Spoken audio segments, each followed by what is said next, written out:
All right, and then approval of the agenda. So consider, are there any changes to, I don't know who has.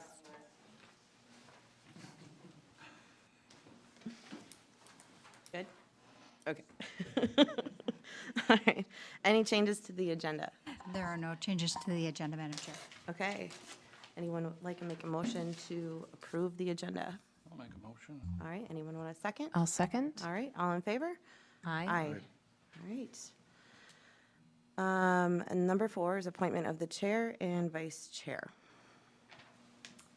Yes, typically in April of each year, we do chair and vice chair appointments. We did not have it at the last meeting, so this year we are looking for a motion to elect a chair and vice chair for the upcoming year. I make a motion to keep it as it is. Motion by Brad.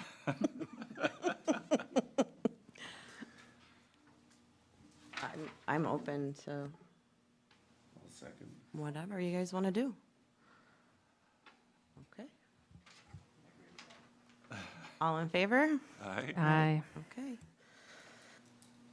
All right, number 5, public comment. So this is a public opportunity to comment on any items not listed on the agenda. So anything that's not listed on the agenda. Does anybody have anything to comment? Not related to anything? Okay. 5, announcements. There are no announcements. All right. And then approval of the minutes for April 30th, 2024. I'll make a motion to approve. Yep, I didn't see anything, so they look good to me. Anyone want a second? I'll second it. All right, all in favor? Aye. All right, public hearings.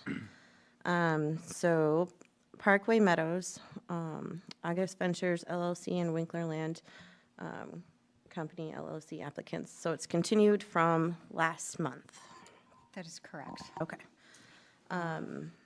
So it's consider the application for the comprehensive plan amendment, consider application for rezoning property from urban reserve to planned unit development, and consider application for preliminary plat approval.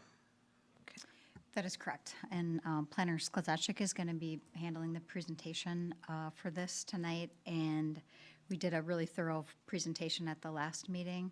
The commission directed us to continue the public hearing on this matter. We will not be repeating the full presentation that was given at the last meeting. Okay. The public hearing was extended to give property owners an opportunity to potentially work together. Okay, thank you. Yep. With that being said, I'll breeze through the presentation just to provide some background information here.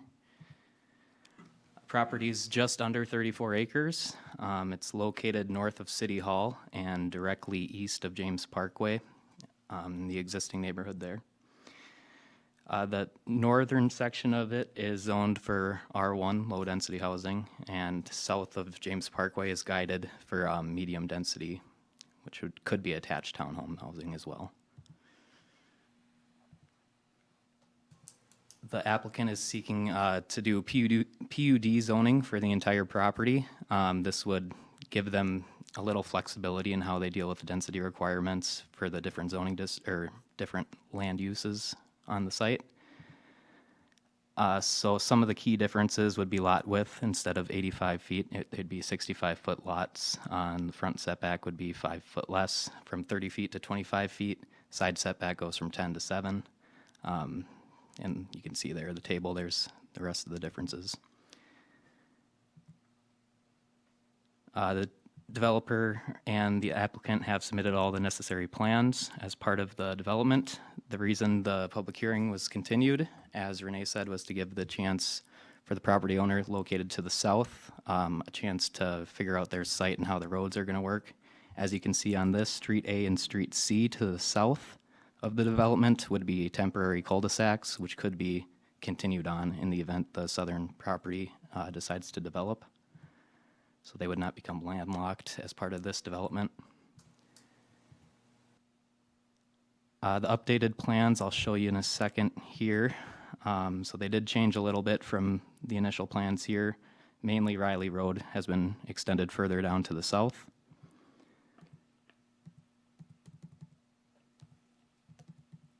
I don't know if there's anything else I want to touch on before I show you the updated plans here. So as part of the PUD, they're considering to exceed requirements for parkland dedication to the city.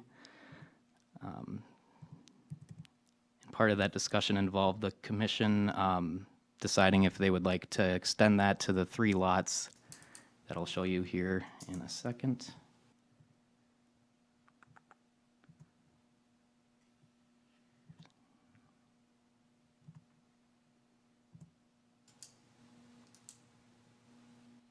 Okay, so these are the updated plans for Parkway Meadows. As you can see, Riley Road extended to the south here.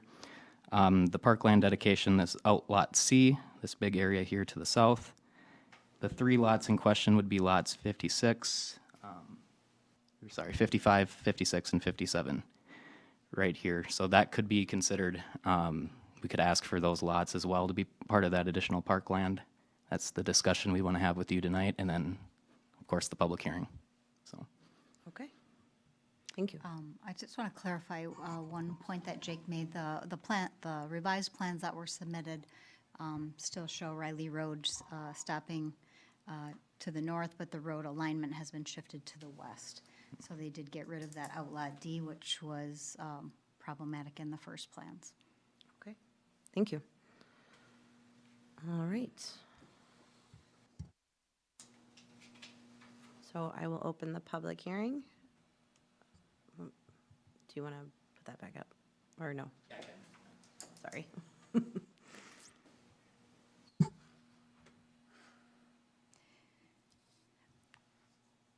Okay, thank you. So I open the public hearing at 7:08 PM. So if you'd like to comment on this public hearing for Parkway Meadows, please come up to the podium, state your name and address for the record.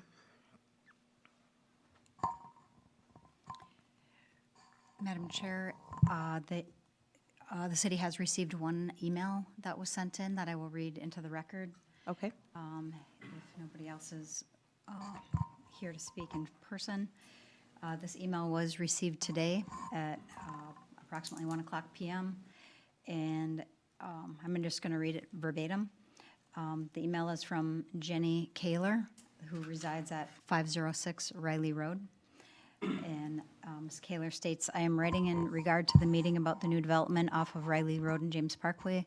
Unfortunately, we are unable to attend this meeting, but we do want to express some of our thoughts and ask a few questions about the proposed development. And please forgive me if some of those questions have already been answered in previous meetings. My family and I have lived in Elko New Market on Riley Road since 2018. One of the main reasons we bought this home was for privacy of the dead-end roads and the beauty of the farm across the road. Of course, we knew at some point it could and would be developed into a neighborhood. Our concerns are as follows. No other outlets in this new neighborhood on the south or east sides, creating more traffic down Riley Road and James Parkway. The last meeting, there was a comment about the amount of kids in the neighborhood being added to Eagleview Elementary School. I believe the comment was that there could be an average of 50 kids proposed for the proposed development. I just wanted to point out that between Riley Road and Carter Street, which is about 20 homes, we have 30 kids just in those homes alone. So I don't believe that is a fair average. I am not against more kids to Eagleview. I just want to point out that comment did not seem very accurate. Our questions are as follows. What is the proposed average cost of these homes, and what style of homes are being proposed? Has the option for acreage lots been considered for this land rather than the 86 home neighborhood? It is my opinion, and that of many that I have spoken to, as well as many Facebook comments, that the need for acreage lots in Elko New Market is in high demand. 1+ acre lots would be a great option for this land. Question number 3, will there be a 4-way stop at James Parkway and Riley Road where Whispering Creek Park is located? Number 4, why are sidewalks being proposed for the west side of Riley Road when our home and our neighbors' homes are already established, rather than adding them to the east side of Riley Road where these homes haven't yet been built? Thank you for reading my email and for any clarifications you can provide. thank you.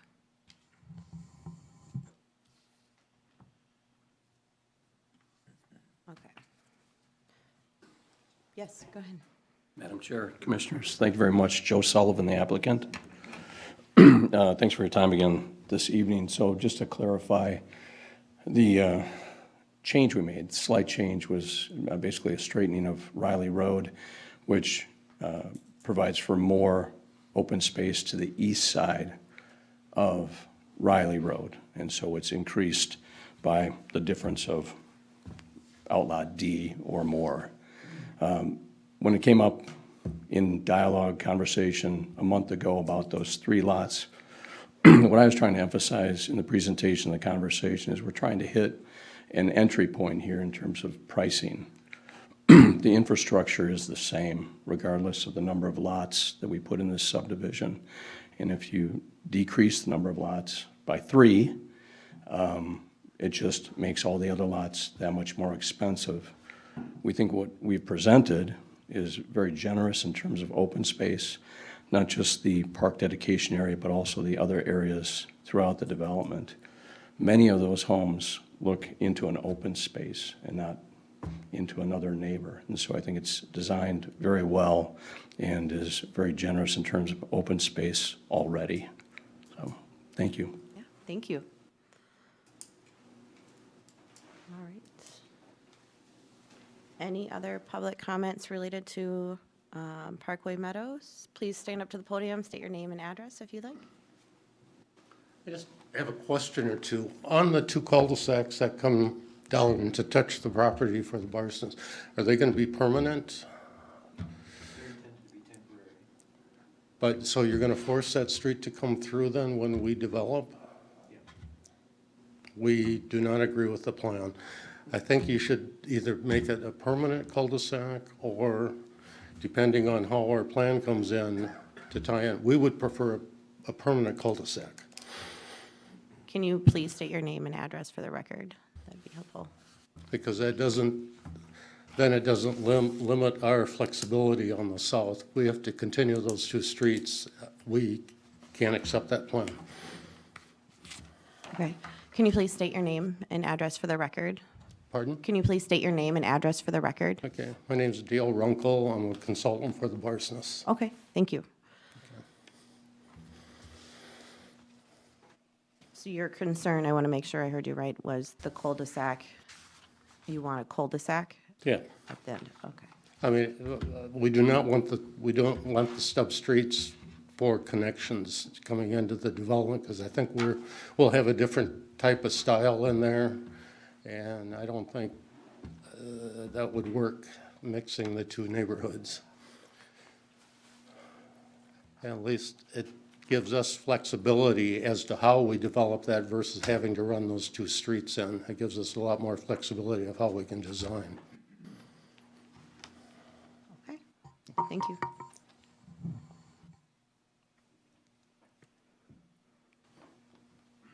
How many, can I just ask, how many undersized lots do they have in this development? All of the lots that are proposed within the development are smaller than the current minimum lot size requirements. They're smaller than what? They're smaller than the 12,000 square foot minimum Okay. that's currently in place. And that's, so what was the trade-off on that? Additional park dedication, Pardon? additional parkland dedication over and above the minimum. And that's the only reason? At this point, yes. I guess our position is, we'd like a recommendation that the cul-de-sacs be permanent unless our plan works out that we could tie in, but other than that, I don't want to be forced to that when our development comes in. Does that make? I think on the flip side, we would not want to be forced into approving a plan we haven't even seen. Normally, we promote connection between neighborhoods, and that's the only basis we have for saying the intent of those is to be temporary. Why don't you loop the street and just back up to the development That versus, would be counter to our intention of connecting neighborhoods. so.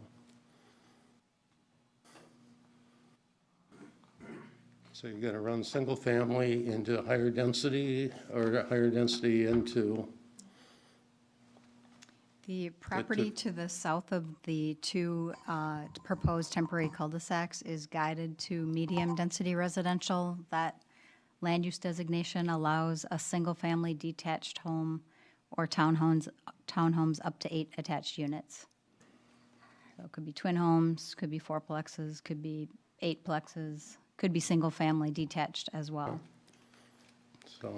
so, The Planning Commission had recommended at the last meeting to continue the public hearing to give the two property owners an opportunity to work this matter out. I don't know that there has been any communication, but the plan before you is still with the 2 streets running north-south into the property. Did you guys meet at all, or? pardon? Did you guys meet at all? We had phone conversation, or not conversations, we made phone calls to each other and have not communicated, so. So, for the record, we are against the cul-de-sacs. Thank you. Thank you. Wouldn't there have to be a temporary one on James too? Oh, If it's under 150 feet or right in there, where they, so there's a limit. oh, I see. Oh, okay. It's right at the limit. All right. Yeah, but there's also a little bit of extra space at the end of James Parkway, adequate that Public Works can push snow into the right-of-way there. All right, I will ask a third time, any other public comments related to the Parkway Meadows public hearing?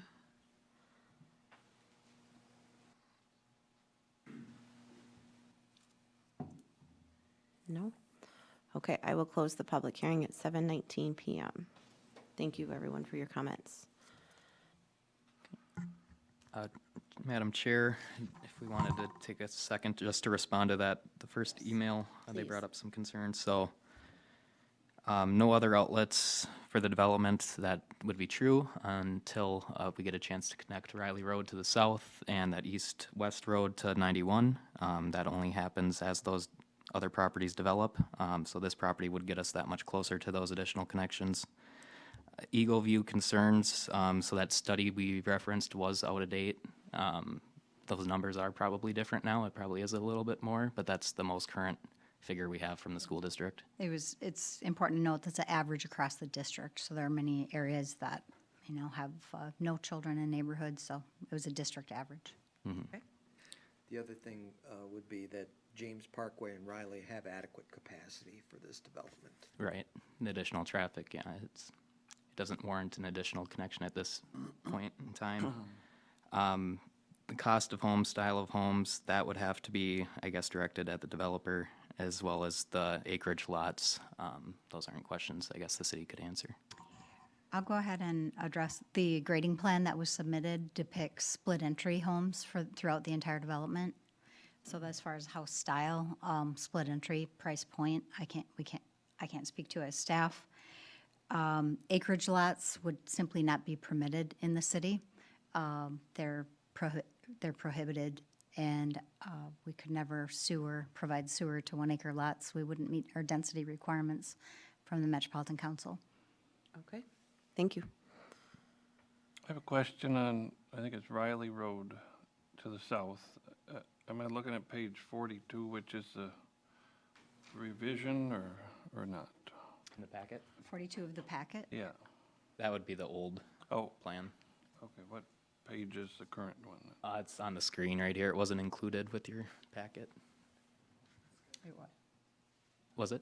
It was an attachment to the Okay. memorandum. I'm not sure what page on the packet it is, but Yeah, page 105. So what are we doing with Riley Road to the south? Is it gonna stop somewhere or? Staff's recommendation is that Riley Road be constructed to the south property line of the plat. So past the basin, right like it's Just drawn. as it's shown. So do It's- they it's own not that, shown. or is that Looks Winkler like it is. property there then? Staff also recommends that the entire alignment be within the proposed plat. It is shown as centered on the, Yeah, that's what I read about, that it wasn't. So that's not an accurate drawing either. that's correct. Okay, all right. So the first one was closer. It's kind of a mix of the middle of the two, Yes, okay. which is staff's recommendation. So is there going to be a temporary cul-de-sac down there too? We have not requested one at this time. I would propose one at this time, because if people go down there and then say, oh, I got to turn around, you know, because it's long enough, correct? Yes. It's long enough. I guess we're still sorting out what that road's gonna be, given that there wouldn't be any homes on it initially. It's largely about public works and not having to back out when they snowplow, but, drivers entering and not having a place, that's a concern as well. But we just haven't gotten that far. There could be at least one property on there, or maybe two. There could be, but nothing's proposed at this time, so. And is there going to be a sidewalk on the west side of Riley on that? I don't see it on the drawing. I think it's on the east side, correct? Correct. Local road, Riley Road is a local road. It only requires sidewalk on one side. Okay, so they were Except south of James misunderstood. Parkway, it is a minor collector, it would be required Okay. on both sides. It's But one of the, whether- it's one of the concessions for the PUD. Yeah. Oh, so by the well house Yeah, too. it's, the plan set shows sidewalk proposed on the east side of Riley Road, both north and south of James Parkway. In the future, we may also want to include it on the west side of Riley. But currently, if you look at page 109 of your packet, you can see sidewalk on the east side of Riley Road.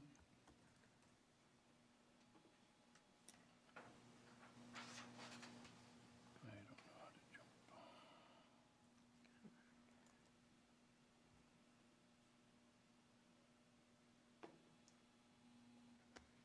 So James Parkway would have both sides? Yes. Yes. Yeah, that's not Riley though. So up by where the houses on Riley are, there would be only on the east. That'd be only one side. That's Yeah, correct. so she was not understanding that. Correct. So, You just Okay. had it on the wrong side. 109 you said? Yeah, page 109 of the packet. Okay.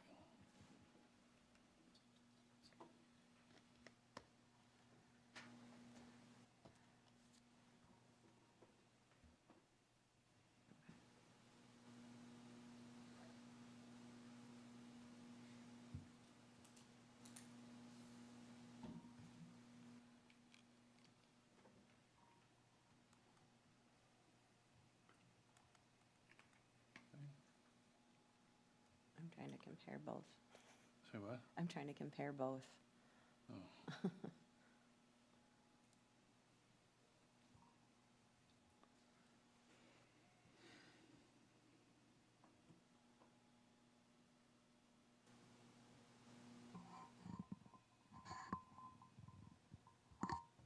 Any other comments, questions? I know there was a few things that were noted last month at the meeting. Is there a way we can get like a bigger picture of like what the property of the south looks like? Because, I mean, how is that gonna, how is Street A and Street C gonna affect that going through there? 'Cause we should be a little bit more mindful and think future on this too as well. I have something I can probably share, Jake.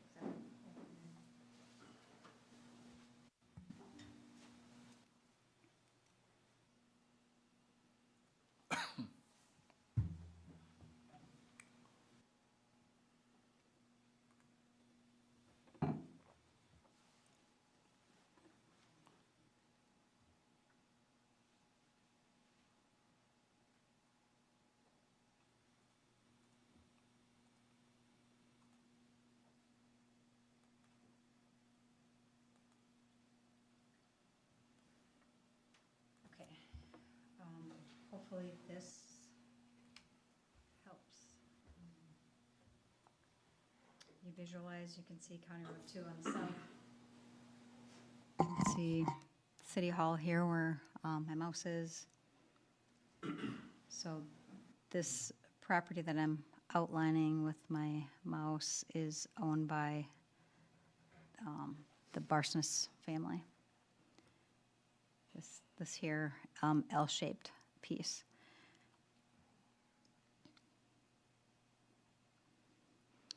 And you can, Casey, you can see on County Road 2, the county did set up future access adjacent to this property on its east side. The front portion of the property we envision would be accessed through that full channelization that's in place on County Highway 2. And then streets are stubbed here as proposed by Mr. Sullivan. This is how it connects into their property. So the northern portion of the property is under agricultural use at this point. There's quite an elevation change there. Yeah. There is. Yeah, so this is the same drawing showing the change in elevations. So Street A and Street C would eventually run into the street that's coming off of County Road 2. Not necessarily. Yeah, not necessarily. I think that is up to private developers to figure out how those areas will be served with local streets to provide access to local development. I don't see another option for access to that property other than from the south and from the north, you know. I don't see a westerly access Right. with the master plan in place, you know, Right. of the campus for the city. So I don't see it connecting any other way, so, other than maybe from the east.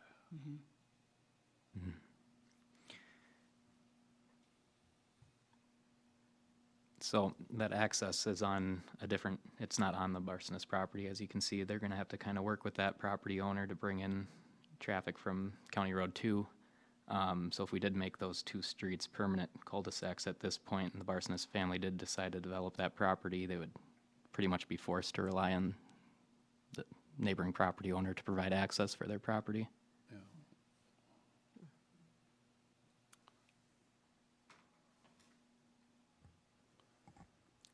Well, I have a few comments, if I can make them, and then a question. I'm disappointed that the discussions between the property owners couldn't happen in the last month. That's really what we were gunning for last month in tabling this. I really do appreciate the realignment of the Riley Road to the west a little bit more. And then I do support the PUD with dedication of lots 55, 56, and 57 to city for parkland. And then my question to city staff, and I thought I saw it in one of the reports, but I could not find it here while I was scrolling through, is in exchange for the PUD, how many additional lots are being created, going from our established ordinance to this PUD to the 86 lots? How many additional lots are being created? I don't have an answer to that question. I don't believe it was in any specific report, but if I was going to estimate, I would say at least 10, 12 maybe.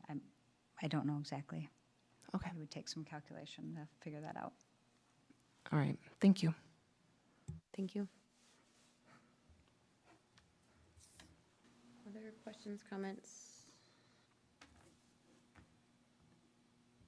I had a question for Rich, I guess, on the retaining wall notes on, was it 110 of the packet? I saw the red line. What was that saying? Getting rid of retaining walls, or? If possible, but at least getting them out of city easement. And the other thing that I'm recommending is that they not be allowed to be shared, like going across all the properties, because you have a recipe for disputes in the future. Now you're forcing property owners to work together to maintain or repair a retaining wall that may not have the same interests. By wrapping them in at each corner, each person can take care of their own wall without having to rely on the neighbor.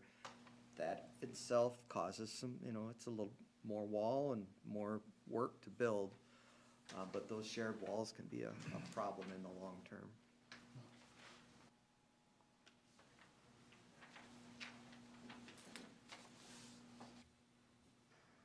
So what is the easement back there, 10 feet or? I believe in that area where those steep slopes are, I think it's shown at 10.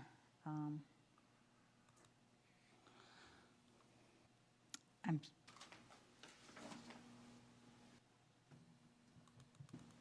Our main goal is to not actually, it's inherit a 20. retaining wall. it's shown at 20 feet in that particular area.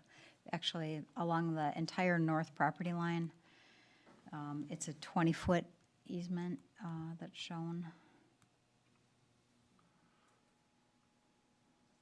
Well, that brings up another question. Did the discussions further with the property owners to the north and the east with the fencing at all, or? Yeah, I remember reading Yeah. about that. Like, I don't know what the discussion was last month about that.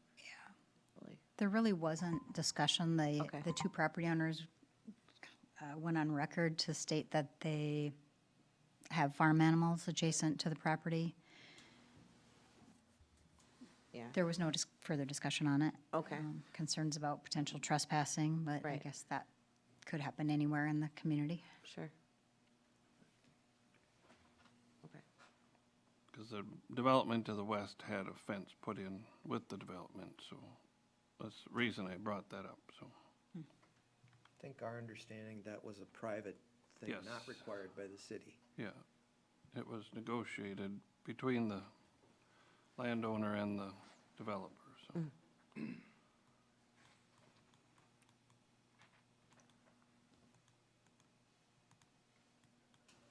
Okay.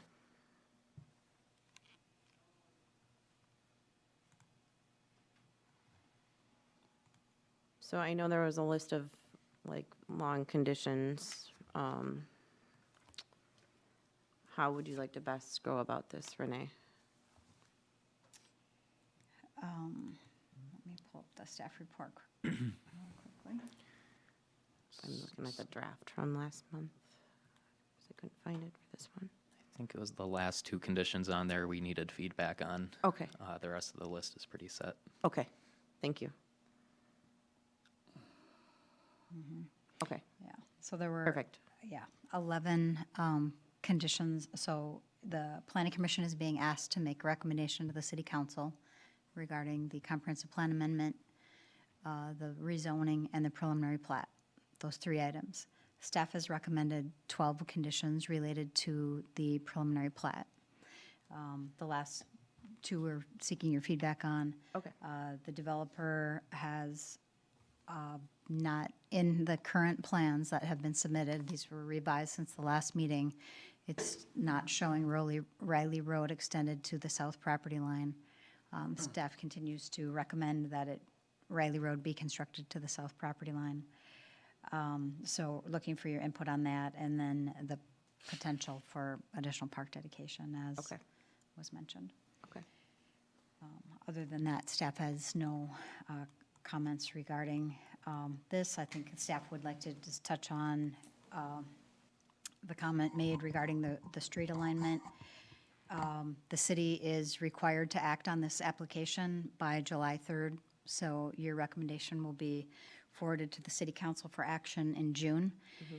We have to act on this application by July 3rd, and we have seen no, I understand the adjacent property owner is going on record saying they are not in support of the current road alignment. We don't believe that the current layout is a reason for denial of the plat. It provides a road connection to the property that they can pick up off. At some point, somebody needs to go first, and it doesn't preclude development of the property as presented. Sure, thank you. Anyone else have any comments on the Riley Road construction? Oh, go ahead. I mean, in all fairness, I think we gave the property owners to the south 30 days to try to figure something out, maybe less than 30 days. I don't know what their plan is, if they want to sell that entire property or if they want to develop it themselves, but 30 days is not a lot of time to figure out how to work with Mr. Sullivan or whoever else might be involved. And like I said, I really hope that we can think towards the future on this as well. And maybe this is the best route, but are we giving people enough time to actually get the affairs in order? Understood. We just, we're bound by state statute on how soon we need to act on it. We have already extended our 60-day review timeline. The July 3rd is our 120-day, which is the maximum time allowed under state statute for the city to process a land use application. Okay. And that's for us to make a recommendation to the city. Well, this is your last to react. opportunity, your last meeting. Yes, Where we could reasonably get something scheduled before the city council. right. And then If it's you up- want to hold a special meeting And then in it's the up middle with of the the city month and give the, another week or 2 weeks, but I don't Yeah. know that that's going to be resolved by then. What page were these recommendations on? They were on page 29 of the packet.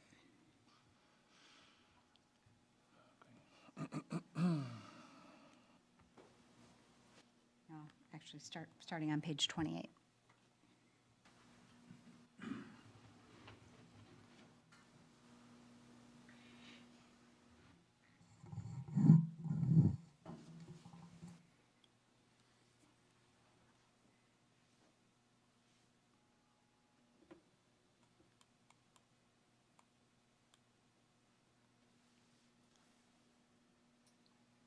Any other comments regarding the Riley Road or the proposed lots 55, 56, and 57?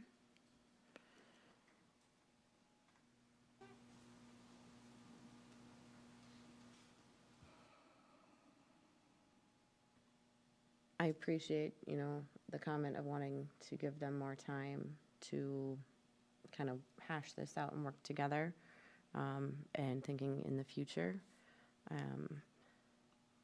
But, we do have to respect that timeline as well, based on state statute.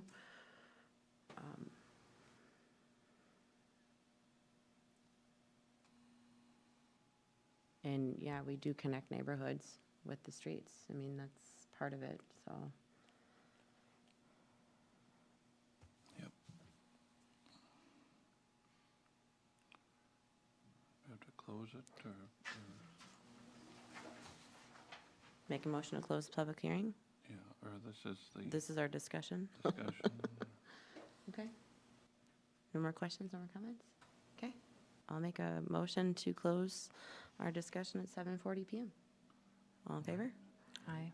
Okay. Anyone want to make a motion? Or a recommendation, I should say? I don't see where they are listed there as far as how it was listed.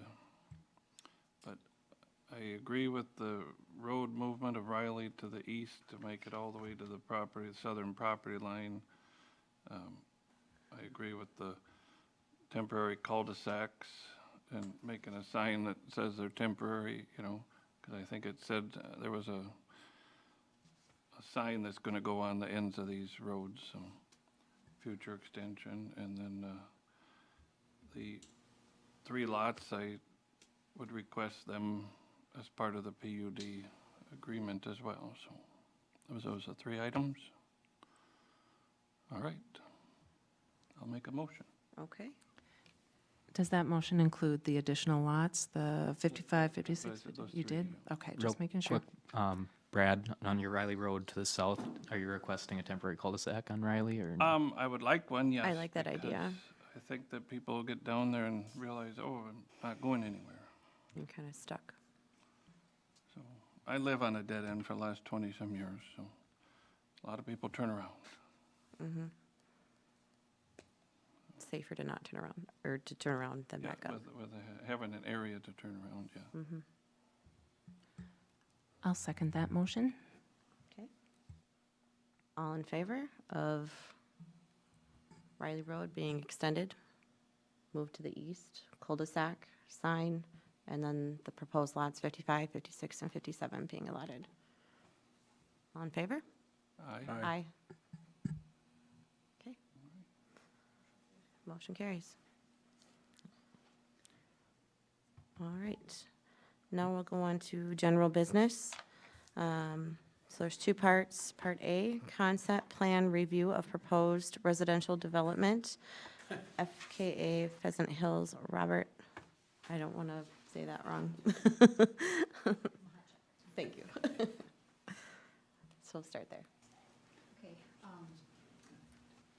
Madam Chair, Brandon is going to be handling the presentation on this concept plan for us this evening. I'd like to point out for the commission, Mr.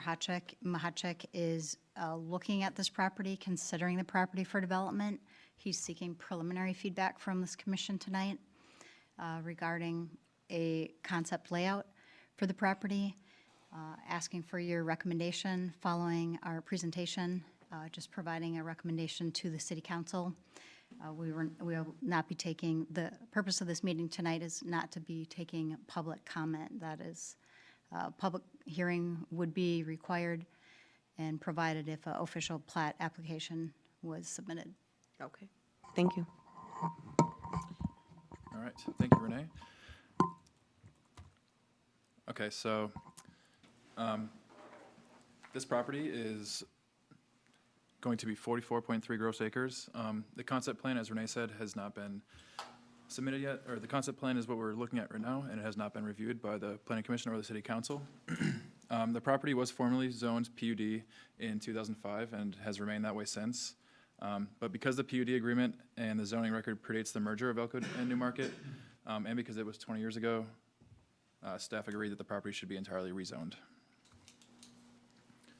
This is just kind of an aerial of it. So it's in the southwest corner, highlighted by that pink box. The neighborhood conditions. So to the south of this proposed development is agricultural property located outside of the city limits. To the east is a few large lot rural residential properties also located outside of the city limits. The north is the proposed development is the Rowena Ponds residential development. And to the west of the proposed developments are a few large lot residential properties and agricultural properties located outside of the city limits. So the land is currently guided to low density residential. The low density residential district is characterized by low residential densities that provide opportunities for a variety of detached single family residential housing units. It's shown by R1 and R2 zoning in our code. And this comes out to be 2.5 to 5 units per net acre. The proposed development meets those standards and is 3.1 units per net acre, with 89 proposed housing units on 28.6 net acres. Residential detached single-family homes meets the intent of the currently guided land use for the area. So as I said, it was 44.3 acres, currently zoned PUD. The property must be rezoned to a zoning district consistent with the purpose and intent of the comprehensive plan prior to development, and the developer would be proposing a new PUD zoning for the entire property. Jake kind of went through this last month, so I'm only going to highlight a few of them. So the intent of PUD zoning is fair trade-offs. The ones highlighted here are C, to provide for variations to the strict application of the land use regulations in this title in order to improve site design and operation, while at the same time incorporating design elements that exceed the city's standards to offset the effect of any of the variations, and to preserve and enhance natural features and open spaces. Planning unit developments proposed to allow for reduction in lot size, lot width, setback requirements, and various design standards within the development. Examples that have been used in other PUDs approved by the city to achieve the purpose and intent are shown there. The bolded one is construction of off-site infrastructure because that is what the city would be looking for in this particular development. So the current zoning map, as I said, shows low density. There's a graphic of the proposed PUD.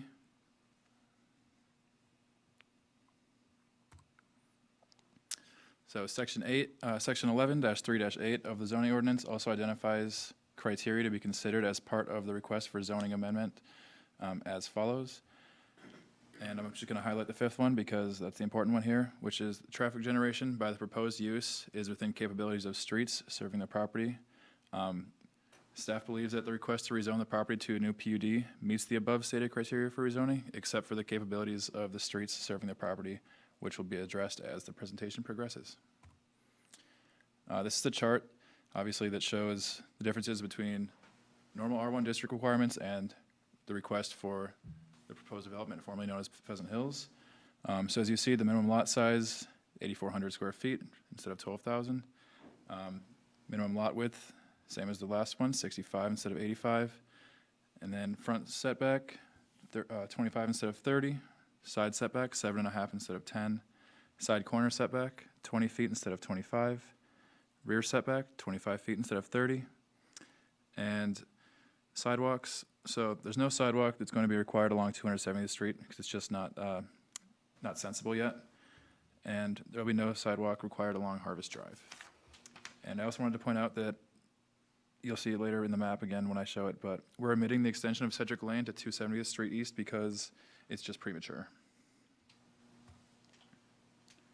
Miscellaneous design requirements. So for 1 and 2 family residences, a 440 square foot attached garage shall be constructed at the time of the principal structure. For all the newly created lots, all site plans for single family homes shall provide for the location of a 3-stall attached garage, whether or not construction is intended. Tree preservation, a tree inventory plan will be required as part of a formal development application. Landscaping, in addition to developer obligations, the zoning ordinance points out that 2 trees must be planted upon each lot at the time of the building permit, and sod must be placed in the front and side yards, and rear yards must be seeded, hydro-seeded, or sodded, and these landscaping requirements apply to the builder at the time of the building permit for each of the new homes. Easements have yet to be depicted, which is required by city code. Section 1296 of the subdivision ordinance requires that drainage and utility easements are at least 10 feet wide, shall be provided on all lot lines. These easements may be centered on common rear and side lot lines. At a minimum, these easements shall be 10 feet wide along all lot lines on streets and along all boundaries with land not being developed. Larger easements may be required where infrastructure is installed or to protect required drainage swales. So sanitary sewer, it is available on the north side of the property along Cedric Lane via an 8-inch PVC sewer stub. Preliminary utility plans have not yet been submitted, and they will need to be, when they are submitted, consistent with the 2040 sanitary sewer plan. It's also to note that a lift station and a force main will be needed in order to serve this proposed development. Because the lift station will serve a larger area than just the proposed development, it is considered a system lift station in which the city has typically paid the cost for. And sanitary sewer plan will require city engineer approval. Preliminary water and utility plans have not yet been provided. The city's 2040 water plan depicts a 12-inch trunk water line extending along Harvest Drive on the north side of the property and a 12-inch water line along the south side of the property along 270th Street East. The 12-inch water line on the north side of the property currently exists on the north side of Harvest Drive, and there's a connection point at the Cedric Lane Harvest Drive intersection that can be used to serve the proposed development. The connection point is highlighted on the bottom image to the right. It's just a little highlight in the middle there. The 12-inch trunk water line on the south side of the property does not currently exist. Staff recommends that the 12-inch water trunk line along 270th Street be constructed in the future and not required as a part of this proposed development. The proposed development can be served with 8-inch water lines, which can be extended south on Cedric Lane as that road is being built and expanded to the south during the development process. And the water plan must also be approved by the city engineer. Same thing, a stormwater plan has not yet been submitted. The submitted concept plan shows 4 separate stormwater basins proposed to serve development. All basins are located on outlots proposed to be conveyed to the city as part of the platting process. 10-foot wide vegetative buffer will be required from high water level around all stormwater ponds. And access to the proposed pond on the east side of Sedgwick Lane must be provided for.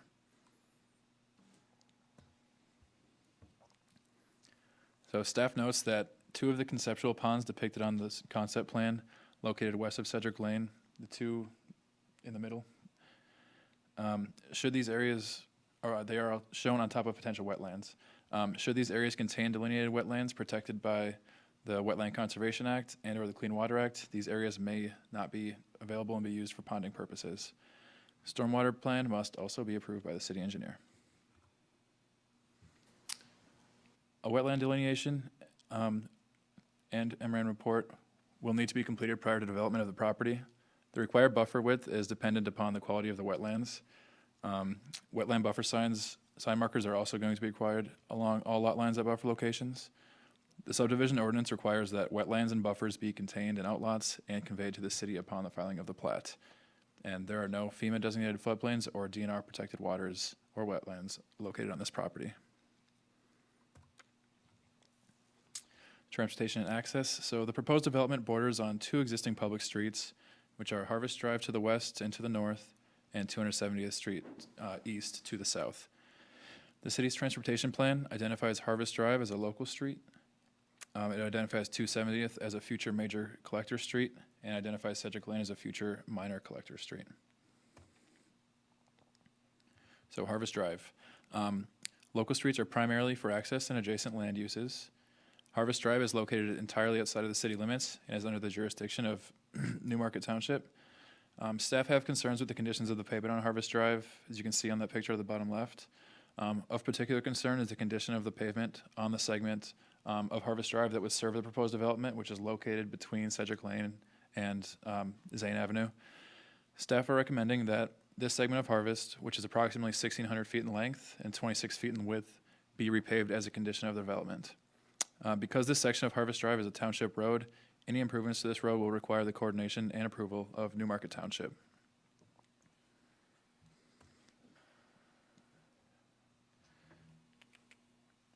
All right, so 270th Street. Collector roadways provide balance of mobility and land use access functions. They generally serve trips that are entirely within the city and connect neighborhoods to each other. The city would typically require that Sedgwick Lane road connection to 270th Street be made, and that 270th Street be improved to major collector street standards. However, in this case, the city supports a temporary cul-de-sac on Sedgwick Lane to the south and not connecting the development because it's a gravel road and located entirely outside of the city limits. Major collector streets require 100 feet of right-of-way, but staff recommends that a total of 50 feet of right-of-way from the section line be dedicated for 270th Street at the time of platting. Sedgwick Lane. So collector roadways provide a balance of mobility and land use access functions. Sedgwick Lane is shown here as the north-south oriented road proposed to go through the development. The proposed alignment of Sedgwick Lane as shown on the concept plan depicts the street jogging with a 90-degree turn traveling south, but staff would recommend that Sedgwick Lane be shown as a more continuous street as depicted in the city's 2040 transportation plan.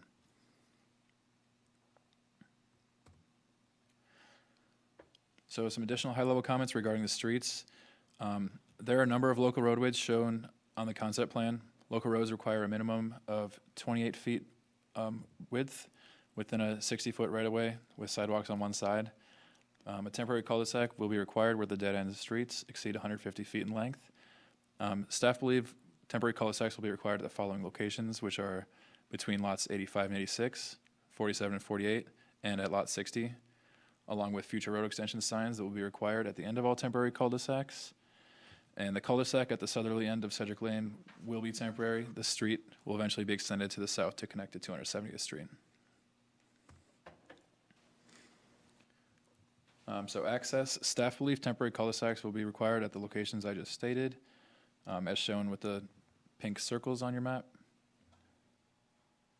And on the bottom right, it shows an example of a temporary cul-de-sac. Sidewalks and trails. So based on the city's subdivision ordinance, 2040's transportation plan, and 2040 park and trail plan, the following would be required. Sidewalks are required on both sides of Sedgwick Lane. Sidewalks would be required on one side of all local streets within the development. Sidewalk required along the north side of 270th Street, and sidewalk currently along Harvest Drive. As I said earlier, these are conditions of a PUD, so that wouldn't necessarily be how it works. But there's currently no sidewalk on either Harvest Drive or 270th Street East, and for this reason, staff recommend that the sidewalk along 270th Street and Harvest Drive be deferred to a future date when those roads are improved. Should the development proceed, staff will be seeking a recommendation from the Parks Commission regarding the location of the proposed sidewalks within the development. So parks-related comments. The city's subdivision ordinance requires as a prerequisite to final plat approval and to the sole determination by the city that the applicants or developers shall dedicate land for parks, recreation facilities as defined in Minnesota statute, playgrounds, public open spaces, wetlands, or trails, or shall make cash contributions to the city's park and trail fund, roughly related to the anticipated effect of the plat on the park and trail system, and based on average fair market value of the unplatted land for which park fees have not already been paid. In all new subdivisions where land dedication is required, 8% of the net area is subdivided, or a different percentage as the city council determines necessary, as a result of the subdivision approval, shall be dedicated for public park, trails, or open space. So the city's 2040 Park and Trail Plan does not identify any park search areas on the subject property, but identifies a neighborhood park search area to the west of it. Should the development proceed, input regarding the desire for land versus cash would be sought after from the city's Parks Commission. It is generally recommended that all neighborhoods be serviced by a neighborhood park, a park located within half a mile and not interrupted by major roadways or major physical barriers. The closest park to this proposed development are Wagner and Rowena Pond, which is identified as a community park. Community parks have a 1 mile service area. The drawing to the right depicts a 1 mile radius in pink of Wagner and Rowena Park. The subject property would be served because it is roughly 0.75 miles away from the subject property. There's also an undeveloped park located to the east in the farm development, which is primarily a natural area. So some miscellaneous items. Staff just wanted to note that on this plat, everything we're currently speaking about is highlighted in red, but as you see, there's a little bit of ghost platting done to the west. We just wanted to note that this depiction does not indicate anything, but rather shows the potential for future development based on the roadway alignments within the proposed development.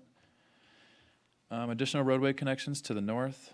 Staff raises the question to the Planning Commission whether an additional road connection should be provided to the properties located to the north, as shown with the blue line on the adjacent map, as you can see on the left side of it.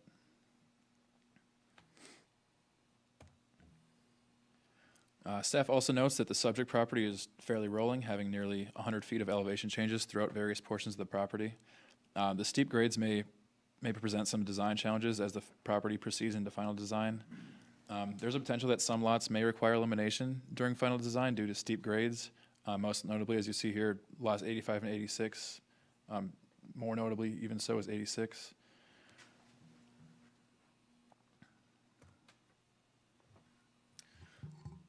The subdivision ordinance prohibits the creation of reserve strips, which may control access to adjacent properties, except under conditions approved by the City Council.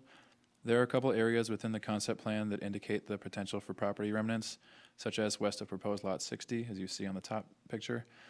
Staff also questioned whether proposed lot 47 is developable within the project limits, or if additional land is needed for the creation of proposed lot 47, since it goes outside of that red boundary area. Traffic. So based on the ITE generation manual, the development can be expected to generate approximately 890 new vehicle trips per day. Ingress and egress from the proposed development will be primarily from the existing segment of Harvest Drive on the north side of the property until other area roads are improved in the future and alternative connections to the development are made. Most recent traffic counts on Harvest Drive are from 2021 and indicated about 469, well, exactly 469 average daily trips east of the proposed development. Adding the proposed development traffic to the existing vehicle trips result in less than 1,500 vehicle trips per day on Harvest Drive. Staff's opinion is that Harvest Drive has the physical capacity to handle the proposed increase in traffic, however, lacks the structural capacity due to the degrading pavement surface. Based on consultation with the city's traffic engineer, staff are not recommending the completion of a traffic impact study for the proposed development.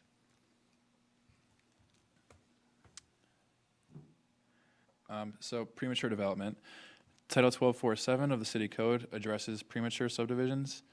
It states that existing roads providing access to the subdivision have the structural capacity to accommodate projected traffic from the proposed subdivision, or the developer agrees to pay for any structural deficiency corrections.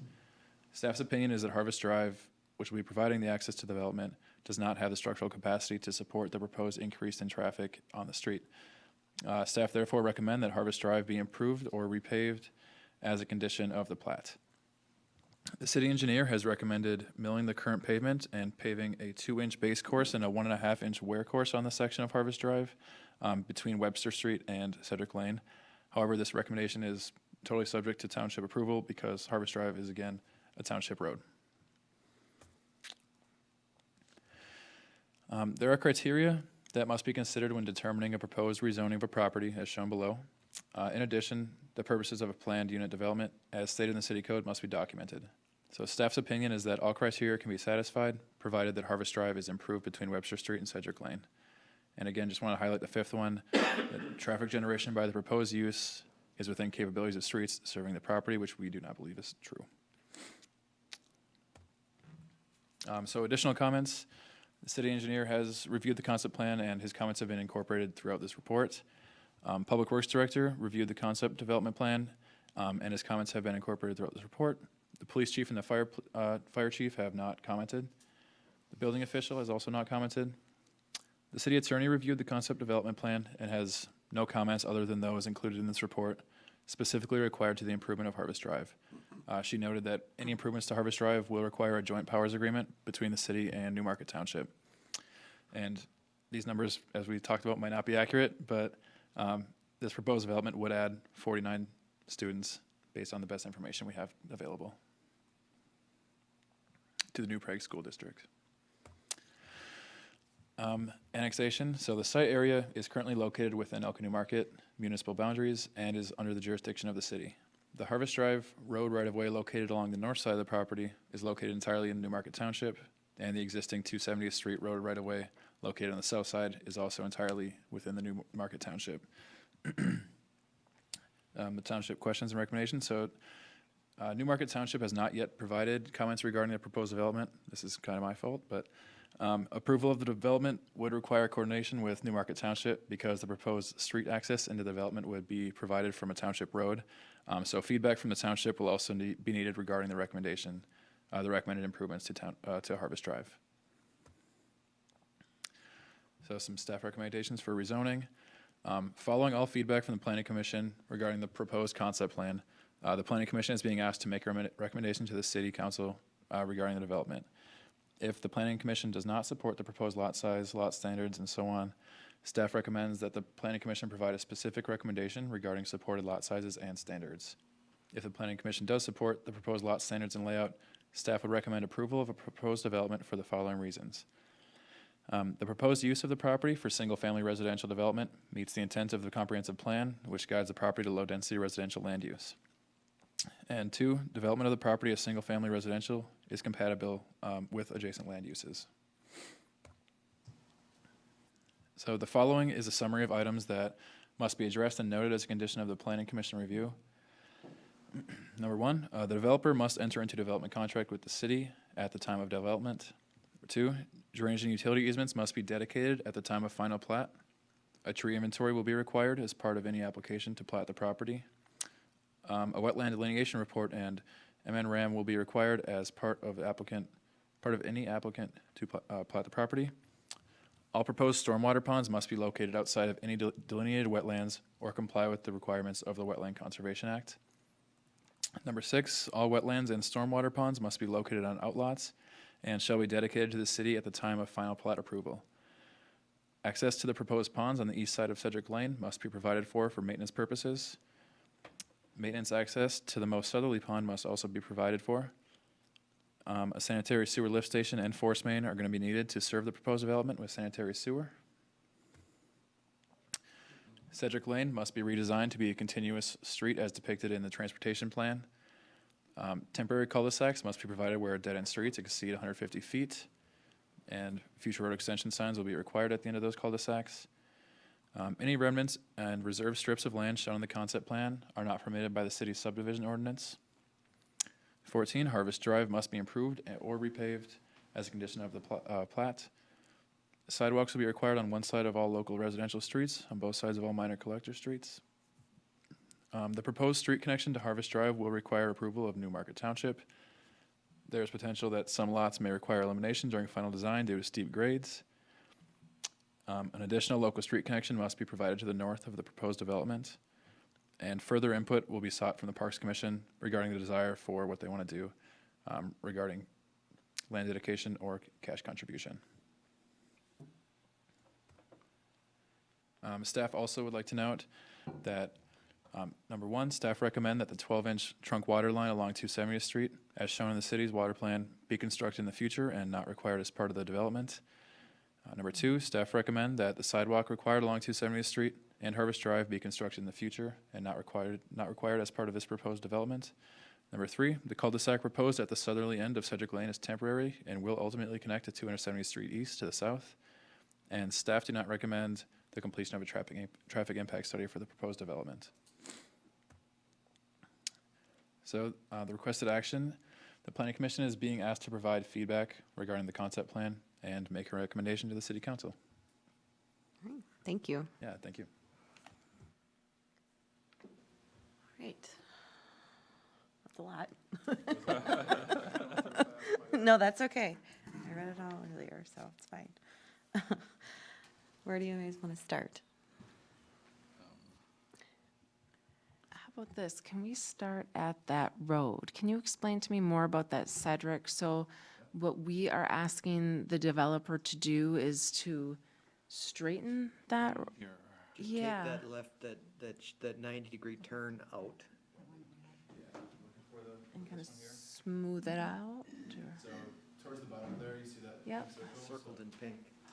Yeah, so that's a 90-degree turn as it shows, but we, according to it being a minor collector street, we need it to be more continuous, so traffic would flow better. Okay. Maybe it becomes a curve with that other road coming into it perpendicularly, but we'd leave that to them to solve, but that's the issue. Okay. Gotcha. You have to reconfigure the lots down there to make it work. Yeah.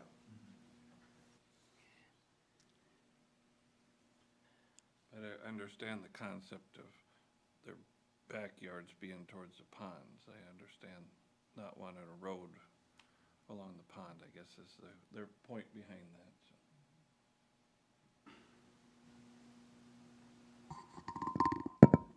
Also note that Mr. Mahachek is here tonight if you have any questions for him. Okay, thank you. So in regards to lot size, I know that's always a big topic.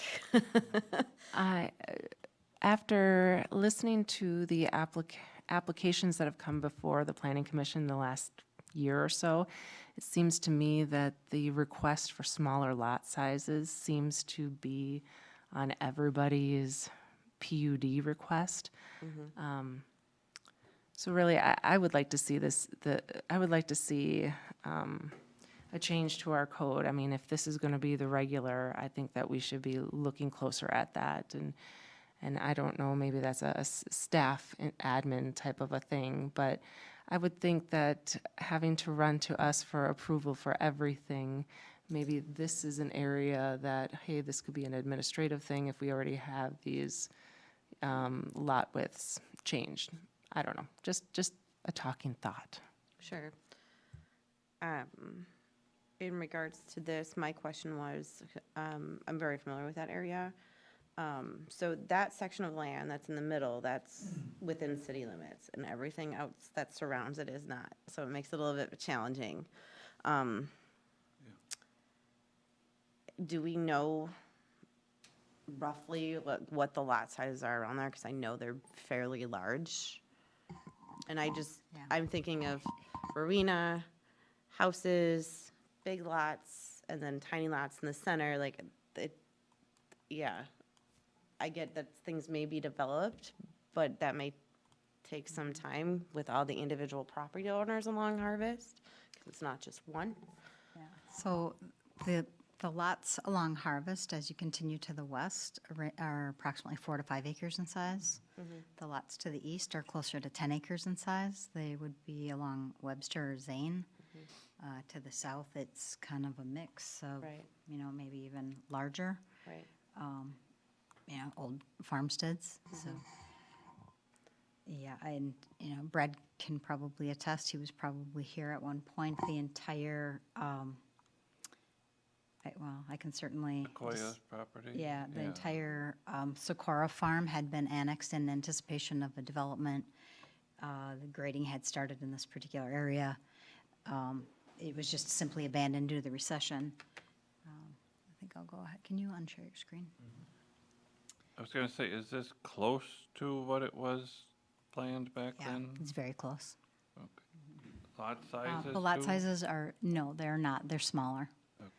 Yeah, lot sizes in the original development did meet, I believe they were 12,000 square feet, and I believe the PUD at the time was needed because there was a sewer capacity issue in the city. It was before the city was connected to MUSA, so they were using PUD as a mechanism to control phasing of lots within developments. Yep. The market has changed, and as Melissa noted, we continue to see requests for, and you can look around other communities. This isn't something different in Elko New Market. In fact, I think Shakopee's removed some of their minimum lot sizes altogether. Most other developing communities have smaller lot sizes requirements. And this Harvest Lane, or Harvest Drive, that was from the property on over to Webster, and then is Webster approved? I think it's asphalt, but is that I think Webster's paved in that area. it is, yeah. But I mean, that's not needing of an overlay. No. Oh, okay. But I agree, this road does look pretty poor in shape. It does compared to need an what it will. Yeah. improvement, being on that road. And one thing with that, I know it's not part of, and this would be part of the township maybe, because it's Harvest Drive is township. That's a really wide road, at least it appears to me when I'm out there. Pigment's And actually- people drive pretty fast on that road, and the curves and the hills, like, it's a beautiful road. I love that area. But I don't know if, like, markings need to be, like, if that needs to be done, just to slow people down a little bit or give them some sense of direction, like we've done on local streets here, based on how wide they are. And I don't know, considering if this were to move forward and additional traffic, and it's just a thought that came in my head. Quite honestly, I've not been on that road. Sure. Open disclosure in a while. Sure. The picture looks like it does need Sure, upgrading. yeah, These other things you're talking about, we can certainly look at. This proposed development doesn't sound like it's on the books yet. right. And when it does, we can look at working together to get this road improved. Sure. What's a rough timeframe, do you know? What it might be? Mr. Mahachik could answer that question. I think at this point, he's just seeking feedback to determine if he is going to proceed forward. The reason I ask is we have a 5-year road plan to fit within our budget, and we'd like to know when this hits and Yeah. how it affects our budget. But other than that, I don't see any reason we wouldn't work with you to get this upgraded. Okay. Do you It's a think, board decision, obviously, it can't make any letter or anything. Right, yeah. Nicole, the pavement's actually about 26 feet wide, which is slightly narrower than our minimum street Okay. standards. Now, whether some edge markings and stuff would be appropriate would be a discussion for Right. another time. I'm We just haven't thinking to slow considered people down, because they do. We are using that tactic on some collector and up roads in Elko New Market, or in special circumstances, like the south end of Todd Street, Right. where we've got a pedestrian way Yeah. on the street. We do not want to get into marking every local. No, road, so I agree with that. that would be a consideration, just to not set precedent. Okay. yeah. I just know people think it's the country, and they just fly down that road. Especially since it's paved. Yes. Yeah, so just noting that this map depicts, you can see the darker taupe color is what was annexed into the city in 2005. And all of that property had been proposed for development at that time. You can see, based on some elevations that are shown here, the road that was graded in at the time. But what we're speaking about tonight is the properties outlined in red. There's three separate PIDs. And then keeping with the road discussion, there's a note on here that says add additional street connection to the north and at lot 32. That looks like that's a private residential. It's a 5 That's what I acre. was just gonna bring up too. Like, is that in running into somebody's property? Well, it is, but it's keeping in that spirit of providing connections to properties, so you If know, that they person would- ever were right, to sell, like. Right. Those 5 acres. Want that road through your property? No. Like, yeah, Well, I think that's it'd why I'm be like, this is a tough one, because all of them, it's just like encompassed in surrounding really large properties, and I don't, you know, just my personal opinion, I don't feel like, see people selling, you know. And to develop And, yeah, a and portion of perhaps- a 5 acre, Right. it costs a I- lot to do it. Right.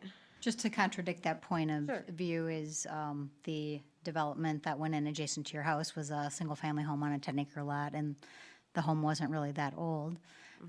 At some point, somebody just decided they wanted to sell it for development, so it's just providing those Right. opportunities and not precluding the opportunity Sure. for connections. Valid, Yeah, like, the neighborhood I'm in is, they're smaller lots, they're not 5, 10-acre lots, you know, so it's yeah. like, I just meant Yeah. the development that went into Other the side west of of you. you. yeah, Yeah, so, The right-of-way lasts forever, right. okay, and not having it also lasts forever, sure, which can sure. be major problems. But there is other accesses to these properties with That's the correct. Harvest That's Drive. correct. I mean, it would be like Absolutely. Barsness property. If Yeah. you didn't have a road from the north, you would be landlocked to the south or the east, so, General practice is neighborhood connections where it's reasonable. yeah. Right. And And possible. I don't think I would need one there myself either, so. From lot 32 or whatever the comment was. Yeah, that's exactly right. And we were seeking feedback from the commission on that, since there was another road directly across from it here. I've shared my screen.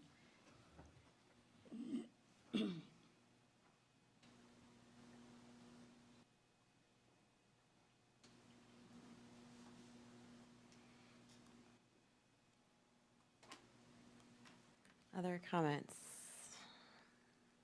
Questions?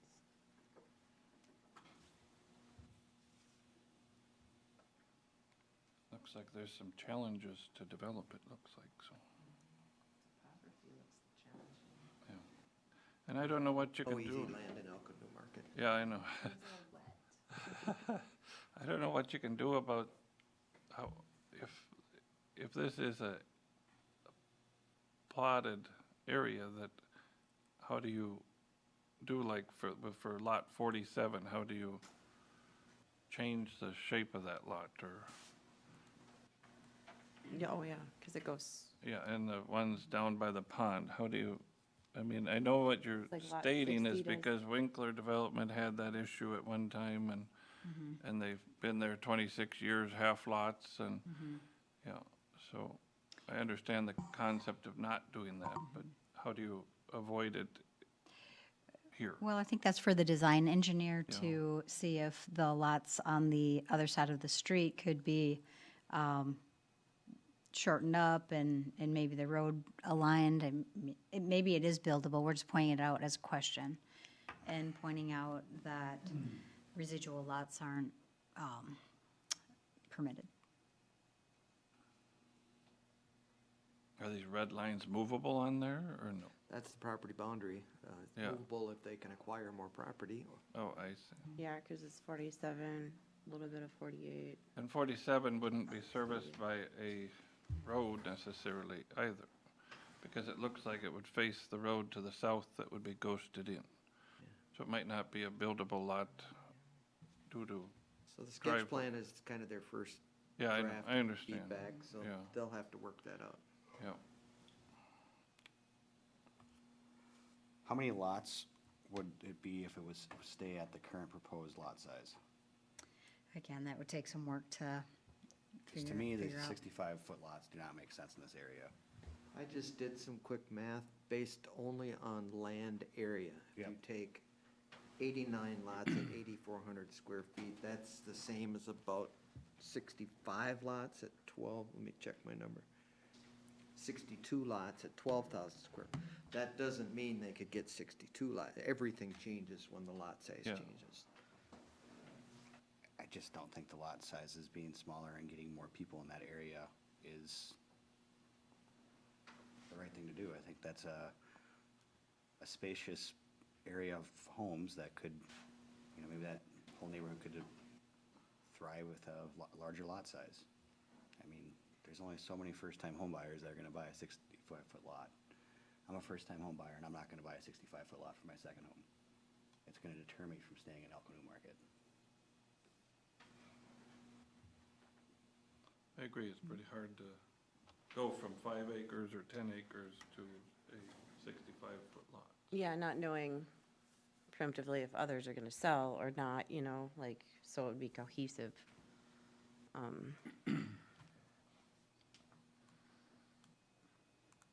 Yeah, I just, I remember I back do, in I '06 do when understand that this we do came- need to look at the, you know, that ordinance or whatever, but, I mean, and correct me if I'm wrong, if we keep adding all these lots, and let's just say that we're gonna gain X amount of students through this development, the development by your house, this development, and we're never gonna get a high school? Is that kinda how I understand it? That's not really our, It's not in our wheel. not our wheelhouse. I really. know, I just, we used to have a whole school district, that was back in 1956. That'd be nice. Careful what you ask for.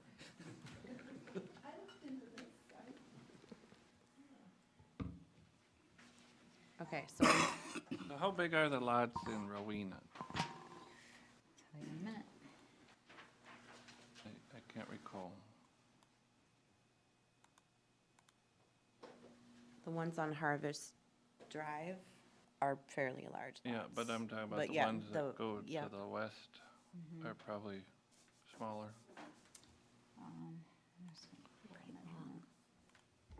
Yeah.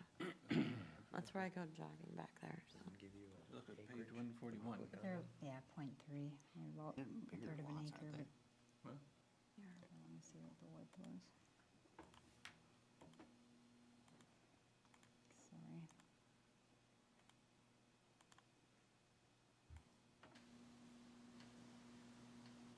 Yeah, it appears they are about 80. I'm not looking at the recorded plat, so there's,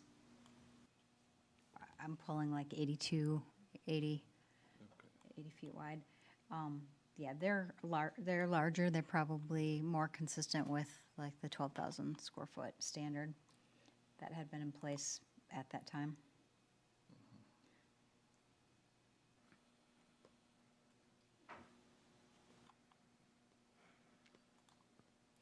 And those, Rowena was developed in approximately 2005? Yeah, right in there, so I think, I think it was 6 or 7, Okay. I think. it took several years. Yeah, there it were did. several Like, phases, but yeah. it was in that early 2000s, yeah. Okay.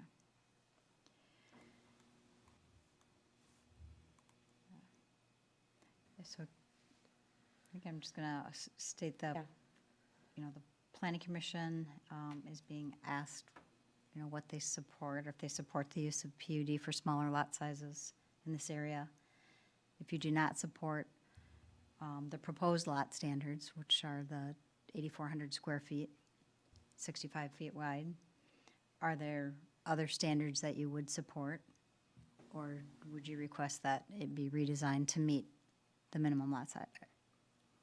size requirement of 12,000 square feet.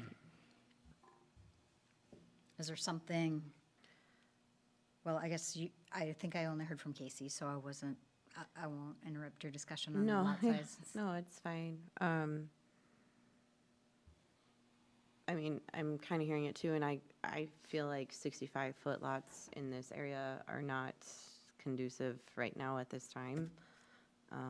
That's just looking, in my brain and like an aerial view, it just looked like kind of like a hodgepodge of stuff, density, low density, and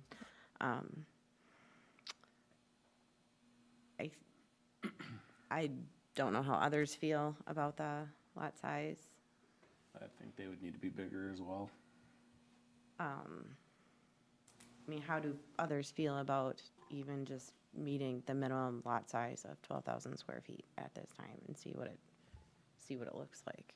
Well, I think it was approved at one time back in the day for the 12,000, or, whatever the current thing was, I think it was 12,000 square feet back then, and I think it looked all right compared to the 8,500 or 100 square feet or 8,600 square feet, so. I would go with the 1,200, or 12,000, I'm sorry, so. Like the R1 district requirements, like those. Yep. And then I agree with the lining of the road from the north to the south and the cul-de-sac at the end. It makes sense Yep. for now until that other land acquisitions would happen where you could exit to the south.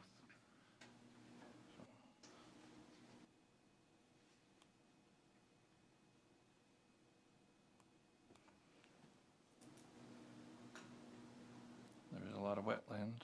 There is, the topography.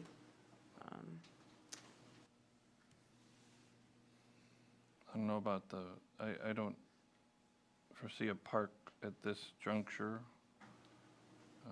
needed at this phase. I would say No. cash in lieu or whatever. Mm-hmm. So, I would agree with that. Other people's thoughts?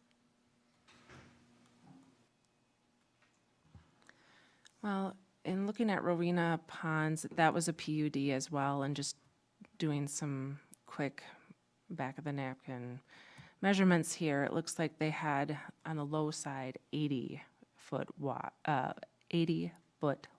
widths. So, yeah, I hear our standard lot width right now is 85, and the PUD is asking for smaller lots of 65 widths. I'm still supportive for the smaller lots, even if we don't go all the way down to the 65-foot. We have precedents just to the north where we have 80-foot lot width. So that's my 2 cents. Okay, thank you.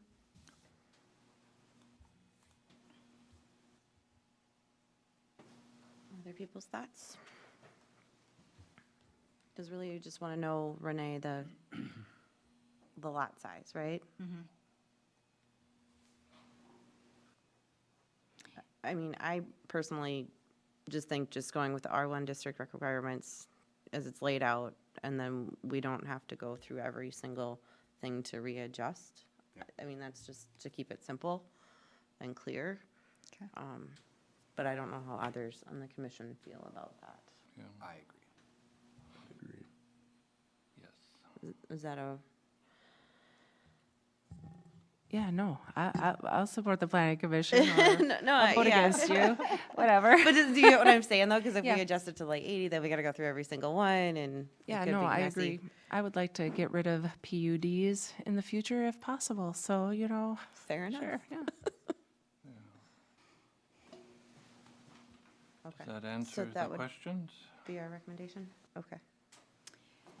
Yeah, I think we have what we need. Okay. Thank you. All right, and then general business, the zoning ordinance amendment, detached accessory building research. Can we get that in the form of the last action, in the form of a motion that we can forward to the A city formal council? motion? Yeah. Sure. Just, support for the proposed development, but maintaining our one district standards. Okay. Anyone want to make a motion to support, say that again, support the recommendation to use R1 district requirements regarding this? I'll make a motion. I'll second it. Okay, all in favor? Aye. Okay. All right. Opposed? I'm still opposed, so, Okay. yeah. Okay. General business, B, zoning ordinance amendment, detached accessory building research.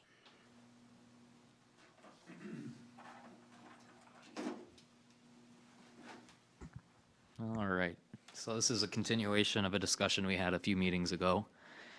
Staff, well, initially a resident inquiry led staff to do research on our current standards for accessory detached structures, what we allow and what we don't allow, how big we allow, stuff like that. So the resident inquiry would allow those with detached garages the ability to have an additional detached garage, basically making it more fair for those who have attached garages and can also do a detached garage on their property. The city has received a lot of past complaints and comments about our size restrictions on detached accessory structures. We've heard from various residents complaining that they're too strict regarding size.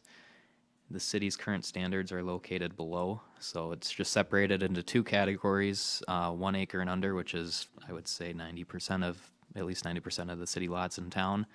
The maximum you can do without a conditional use permit is 250 square feet. With a conditional use permit, you can go up to 1,000 square feet.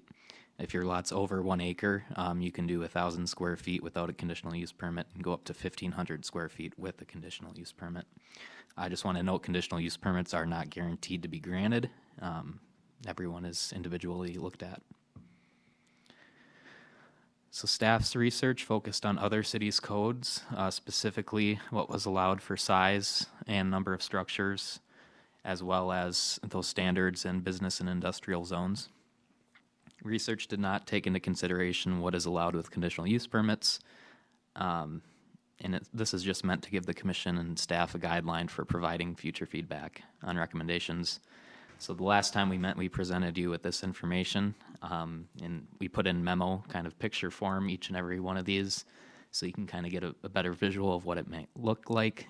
Those examples, obviously, they can move around a little bit. A lot of these cities have a total square footage limit, so they don't really limit the number of structures. They just have all of those added up, and if it's under that total square footage limit, you're good to go. So those are those standards there. As we move into the business and industrial zones, staff would recommend leaving our standards the way they are. There was a little discussion between staff on limiting the 50% to 30%, as other cities seem to, they don't go above 30%. At this point, I think staff are comfortable leaving it the way it is with 50% in industrial areas. The way we're looking at it as it would look like another industrial building. I mean, it wouldn't really stand out. It would fit the surroundings. So the size isn't really a huge issue in our mind. So staff are recommending the Planning Commission consider amendments to the city's accessory structure ordinance due to the following reasons: resident inquiries and past complaints, increasing standards in other cities, allowing for larger structures, regular review and updating of the city's zoning ordinance to assure that we're with the times. And if changes are recommended, staff will draft an ordinance amendment for further discussion at an upcoming meeting. And then we'll take it to the city council after that, the public hearing. So if there are any recommendations, I don't have those images in the presentation, but they are in the memorandum. I can bring that up if we have specific questions on any of those examples. Okay, thank you. I do think this needs to be updated. It's, obviously, we're pretty limited on our space right now. I'm not sure how others feel, but I'm glad we're talking about this.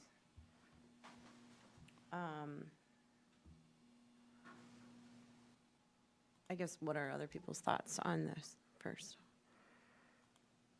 Well, I built one that was 250, or 249 square feet exactly, so it's just as expensive to build 250 than it is as 400 or Right. whatever, so. Would you have gone bigger if you could have?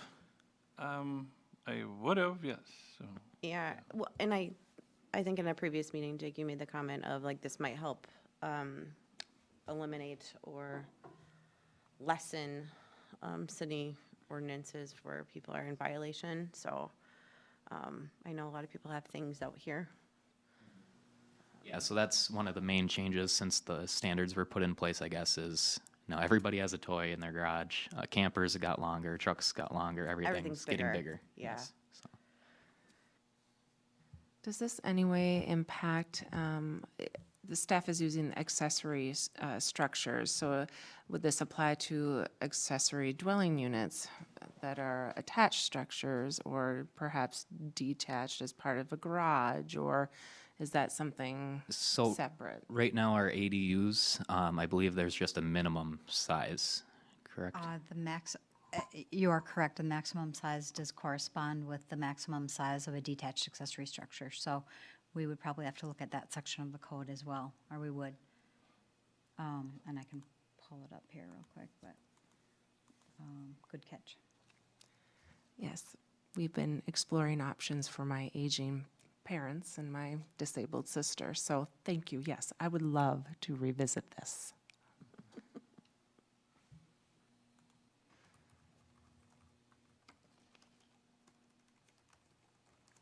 So, right now we have 1,000 square foot max, is that between the, That's, no, is that your, No. what is that?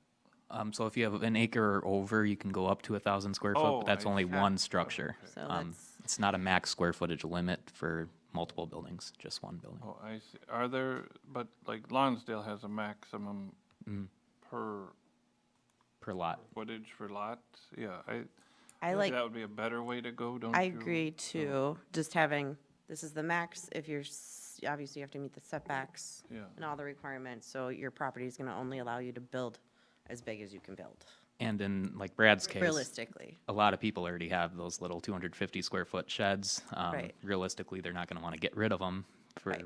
a new garage, so. So I don't wanna limit like 2 or 3, I think that just makes it more messy in my mind to keep track of Well, and I'm to saying track, about, but like, you've got your attached garage, in most cases, some are detached, but, I don't know if I would say, I've had a neighbor that had 3 or 4 sheds. well, Just hopefully, was different, you know, right. so. hopefully they'll just have one Yeah, with that's this what I'm amount, saying, you have your amount of. attached garage, or if it's a detached, you can add on to your detached, or add on to your attached, or have a secondary garage, but with a maximum total square footage, you know, That's what I not was, to exceed a number, you know, that's Right. what I would think. I don't Well, think people are gonna build a third garage no, standalone, I mean, have attached and a second standalone and a third standalone, yeah, you know. They could. I don't think that's what our intention would be. No. You need to state your intention. Yes, and that's what I would state, we would so, request that. yeah. Okay. And garages would still be required to have an access off of the driveway, correct? If it has a If we garage write door. that into the code, Okay. we'll have to be explicit about that. Attached garages are limited to a maximum size of 1,000 square feet. Right. So you can, attached garage can be 1,000. So I think the two questions are, there seems to be agreement to increase the detached accessory structure size. So we're looking for your direction regarding that size for detached. sure. I mean, I'm gonna propose 1,000 square feet, because, I mean, just looking at kind of what's on this, I'm looking at the chart, the table, Which I would say, if you were going to say generally speaking, that's about a 4-car garage. yeah. Oh. If your property allows that, so, you know, I'm thinking of smaller lot sizes, it's not gonna allow for you to go up to that space. But if somebody has a bigger piece of property, and it allows for it. Are you saying a combination of 1,000 square feet or? No, total. Just for detached accessory Yeah. structures. So like, if, Like I say, you have 600 on your house already, or you might have 400 on your house. So you would like to build a 600 in addition to your 400? I don't even know if my property would allow for that. That's what I'm saying. That's why I'm saying, like, Yeah. setbacks and everything Yeah. will determine how big of a structure you can build. Yeah. Does, am I making sense? Am I not making sense? You're making sense, Okay.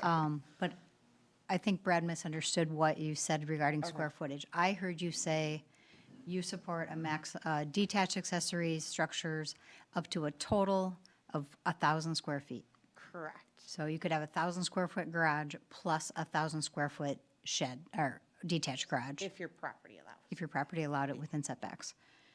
That's, yeah. And that's for an acre and under, or every lot, or? If it fits within the setback. I would say if it fits within your setbacks, like, then Okay. you're not limiting it to, you know, acre or not acre. So Because we'd- then you have to, yeah. Get rid of that little table with the, and it would just be the one I standard. mean, that's just my Okay. And then thought, in principle, I guess. the number of detached accessory structures. I heard you say no limitation, so Someone somebody, could have a small somebody garden could have- shed, and then they could have a space for their boat. Yes. I agree with that. That's what, I don't know. or they could have 4 250 square foot sheds. Just to be They clear. might have it if- now. If we don't limit it, it could happen. I just want to make sure that you're, But are you gonna stress, like, 'Cause if back ever- in if the people day, are- Rich, or somebody said, you're gonna put cement under it, right? I mean, that's a garage then. A shed doesn't have cement under it. So one is meant to be permanent, one is One- semi-permanent. I I'm guess. thinking if all the people, so with, that already have the 250 square foot building, right? And they want to go beyond that, like, that's going to be more than one. They're not going to tear that one down and then make a bigger area. correct. That's just, I don't think that's fair or feasible. So could we limit the maximum number to something? I think 1,000 is quite excessive, I think, for a. I think that's it's a good bigger idea. than some people's houses. Cap it at some number. I'm just looking at the chart, Yeah. that's all. Oh, I see. That's what, where that number came from. Oh, I I was see. looking at the You table. could say, Because I was looking at, well, even, I mean, we could do 900. 1,000. I mean, your setbacks are gonna, on your property size, are And gonna then- limit to how big you can make it. No, currently, there's a standard of your accessory has to match Mm-hmm. the style and the pitch of your house, correct? Or siding and, To a reasonable extent, Yeah. Do we have a green space requirement? about same color, same material. Nothing? Okay. No.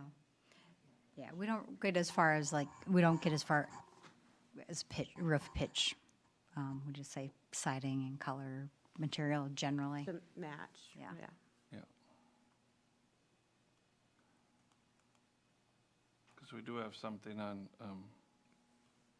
land and sea boxes, so, We do. yeah. Yep.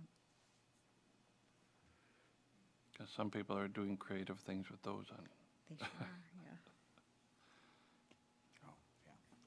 Containers, yeah.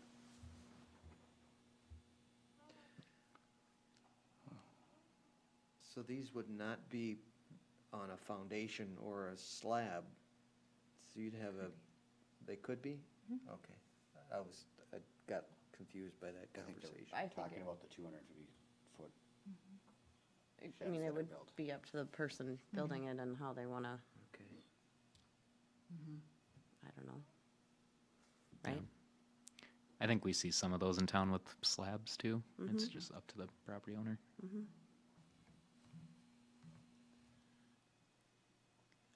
So just to be certain, there wouldn't be any support for going larger than 1,000 square feet in the larger lot areas of town. What are our larger lot areas? It's basically That's what Thomas. I'm like. It's basically along Thomas Avenue. There's several homes. They're approximately 3 to 4 acres, but there's a lot of wetland also. So they're really limited on placement to begin with. I mean, if somebody wanted to I just- go bigger, I mean, You're could saying they a bigger ask the lot city size. or like, yeah, So currently, a conditional use permit is that mechanism that would allow them to go bigger. okay. And then that gives staff and the city council and you guys a better chance to review each and Just to every make sure one, it's, to make sure it's feasible and reasonable. okay. Yeah. I mean, because that's not, yeah, I don't want to do that for everybody. I don't want to get involved in everybody's business, but it'd be nice to have uniformity. I mean, But I think, if you have a 5-acre lot and you can support a 2,000-foot shed, then sure, why not? yeah, You bought the property. yeah. This is America. So I think the largest lot in that area would be just under 4 acres Sure. for reference and what Lonsdale does, because I know Lonsdale's standards go by 'Cause acre. do we Yeah, I have would think several you of would those probably put lots that in. within city limits that are that significant? About 10. About 10? I want to say, yeah, 15 to 10, probably. I'm just, Yeah, maybe a few along Xerxes Avenue. Yeah. Some of those older sure. homes, and then Thomas.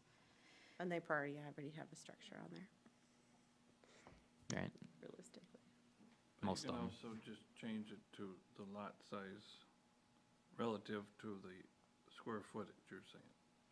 Could be an option. If you got over an acre, Right, you how go we, this range. If you're Yeah. under an acre, it's this range. you're right, like, that's how we have it right now, you know, is it an acre and greater? Mhm. You're allowed by right up to 1,000 square feet, and then up to 1,500 with the conditional use permit, so. Right. So I would suppose you just change that one to 1,500 or 2,000 or, you know, Sure, and And then then- go from there, you know. that, if we Okay. wanted to do that, yeah. I would say So- 2,000 if it's a larger piece of property. So, trying to narrow this down a little bit. I heard Nicole say that she, just for the normal lot, size city lots, that she supports 1,000 square feet. Yeah, I heard Casey say that he supports 1,000 square feet. I heard Brad say that he thinks that's maybe a little bit too big, I think it's excessive. and I haven't heard from the other two, so, I support the 1,000 as well. okay. Yeah, if we need to assign a number, I would say 1,000. Brad, do you have a, Mine would be at like 1,000 total, I think, so. yeah, Well, yeah, right, that would be the total. So if somebody had a That's 200, what, not what you said earlier. Oh. So, well, that's what I meant. So like you already have 250, so then you could do the additional structure. 3 more? Oh, my God. we're, I really don't see Should limit people, it, I, I yeah. think, Yeah, no more than 2, because people already have, a lot of people already have one, and then they yeah, I can- don't want to make them, right, yeah, that makes sense. fair. No more than 2? yes.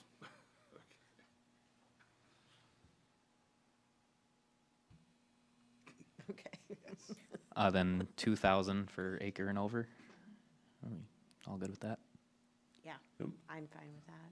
And if they want more, they can ask. Okay. Say that again? For lots 1 acre and larger, we'd go up to 2,000 Yes. instead of 1. Allow up to 2,000, and then, are we going to limit them to number of,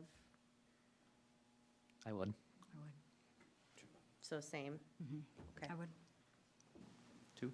okay.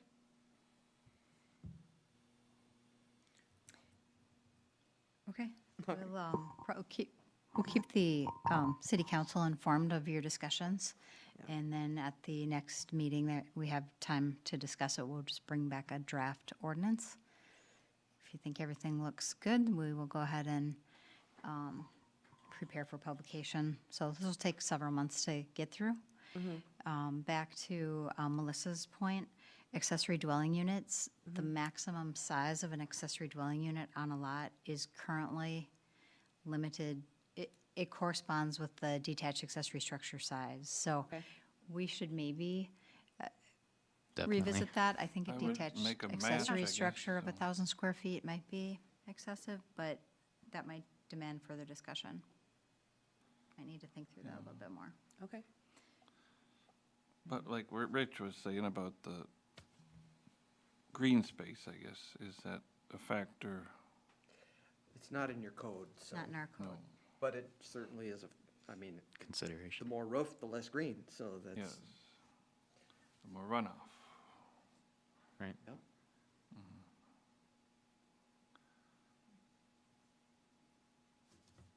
Okay. Okay, thanks. All right. All right, moving on. Miscellaneous, community development updates.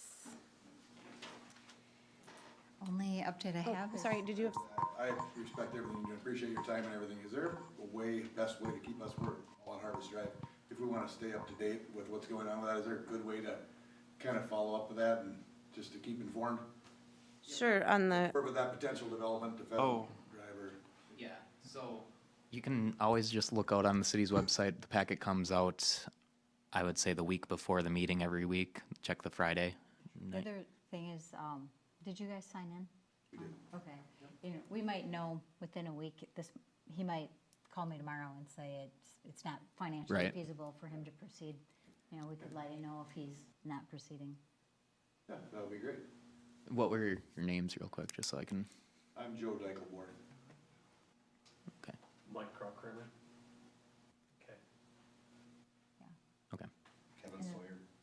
And if it does proceed to a formal application, you would receive a notice if your property's within Good with that 350 property. Okay. feet. Perfect, awesome. Yeah. You receive a Awesome. mailed notice. Thank you. Yeah, thanks for coming. thank you for coming. Only update I would say is that the staff completed the code enforcement sweep, the annual inspection throughout the city, and they can report on the numbers. You guys are all safe this year. I think we had 90, 91, 90. Yeah, it was about 88 after all said and done. And then I sent out a couple additional letters to the developments that need to be mowed, which is almost all of them at this point. So Boulder more Heights. May.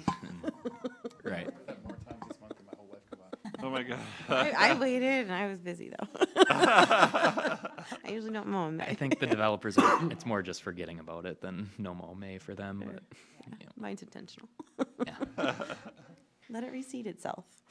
Yeah, so Brandon's first year doing the sweep, so it was a good experience. Really, I think 90 is a lot. It's more than we've had in previous years, so I think, having two people doing it, you catch a lot more. It's Sure. definitely worked out better this way, so. Okay. When did you conduct the sweep? It would have been the last week in, no, It was the week before last, I think. Within the last 2 weeks. yeah, it would have been last week, maybe I think it was last week. Yeah, the 23rd and the 22nd, maybe, Yeah. around there. sounds right. But I think Jake said years prior it took him like 3 days combined time. I think it took us like a half a day total, so Yeah. Nice. definitely much more efficient. Mhm. Was there a yard that needed sod on James Parkway? I don't remember. There's a lot that needed a lot. Is there? I don't know. Is there one? There's a lot of The grass. firehouse. Well, they were working on something when we drove by. Is it rebuilt already? Oh, it was rebuilt last fall, yeah. Okay. Still bare. This has weight, so. Well, there's a person on Dakota that I think is like We'll doing follow- cement their follow whole them. yard. I'm not sure if we sent a letter to that one or not, but I know we drove past it. The one on Dakota? No, Oh. the one Brad was talking about. Yeah, I did have a Dakota's. few on Dakota though, so at least one that I remember. No. Make it stop raining. Yes, I agree. All right. Do you know how the lease-up is going at the new apartments? I've heard that we're almost half leased. I haven't. I think later this week, we're gonna try to tour it. So we'll get a chance to speak with them directly, but I haven't heard personally. That's good. Are they opening that tour up to anybody, or Mm-hmm. I think so. Well, it Well, was, just if staff you're in- only? Yeah, if you're in town, it was, Dwayne, one of the owners, or one of the equity partners, just had texted me and asked me if I wanted to go on a tour. I just have a history of working with him in my previous cities, so, and then Terry said, well, can I go? And then Can I go? And then Josh, I kind of want to go. I go? I think, You know, we can open it up, but if the commission, we need to post a special meeting if there's a quorum of the commission, so. I think they put on Facebook that they were having a public open house, but I think that might have already happened. It did already happen. Okay. I think that was at the firehouse. group. Oh, it wasn't at the Yeah, apartments? that was- They Okay. don't have their occupancy permit yet, so they can't allow public into the building. So that was at Firehouse. I see they put their approach in recently. Yeah, there was a couple of garage doors on this afternoon, so I've been so excited to see it with the garage doors finished. Yeah. Great. Any other updates? No? All right, are we ready to adjourn? Where are we at with the DNR? We expect to get our permit early next week. Tomorrow or the next day or tomorrow? I think June 3rd is their target date. And, yeah, we haven't heard anything that changes that. So See, they're busting ground, I see, so. it's likely to be a two-stage type thing where we'd get our initial 135 million gallons a year on June 3rd. And then once we finish and agree on a plan for well interference with the DNR, the rest of it would be added, allowed, so. Speaking of water, I think it's important that as a city, we should drink our own water. I see we have Culligan bringing us water. I was here one day when I have Culligan dropped off a lot of water. I'm like, what the hell have we got water here for? I don't disagree with you on that. We actually have really good water. Yeah, I will say that. I go to other places and I'm like that. So I think we should probably talk to the council about cutting out the purchasing of water for the city employees, so. We will let them know. When we hear back from the DNR, is that posted anywhere? Is that like, let the public know, or, I mean, I really haven't heard much about that. I would imagine there will probably be some kind of public communication, Okay. knowing Tom, the city administrator, is Sure, pretty big on advocating for notifying. sure, okay. I'm just curious. Would you, I don't know if that's all right. I think there's some planning. It's not an engineering issue, so I'm Right. not privy to where that's all at, but I know there's been some talk with, in fact, coordinating with the DNR, make sure we're getting the same information out, Yeah. that type of things. Okay. All right. Anyone want to make a motion to adjourn? I'll make a motion to adjourn. Anyone want a second? I'll second. All right. All in favor? Aye. All right, meeting adjourned, 8:59 PM. Thank you.